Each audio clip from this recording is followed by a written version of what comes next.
క్రమంగా శివభక్తిలో కుదురుకుని నియమంగా శివాభిషేకం చేయడం అలవాటైందనుకోండి, వాడి ఐశ్వర్యానికి అసలు ఏ విధమైనటువంటి హద్దు ఉండదు.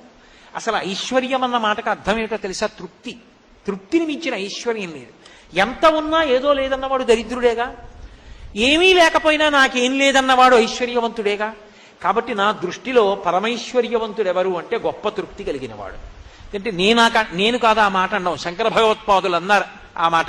ఎందుకని అంటే అన్నీ వదిలేసిన వాడు సర్వసంగ పరిత్యాగి నాకేం కావాలని చెప్పి అంతటా బ్రహ్మాన్ని చూసి పొంగిపోతూ ఓ గోచీ పెట్టుకు తిరుగుతుంటాడు రమణ మహర్షిలా. యోగరతో వా భోగరతో వా సంగరతో వా సంగ విహీన యశ్చ బ్రహ్మణి రమతే చిత్తం నందతి నందతి నందత్యేవ. అన్నీ ఉన్నా నాకేదో లేదని ఏడిచేవాడు దరిద్రుడు.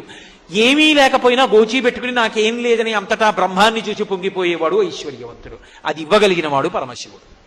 కాబట్టి ఆషాదశమి ఇంకసలు ఆ మాట అన్వయం చేయడం సాధ్యం కాదు, అంత పెద్ద ఎత్తున అనుగ్రహించగలదు.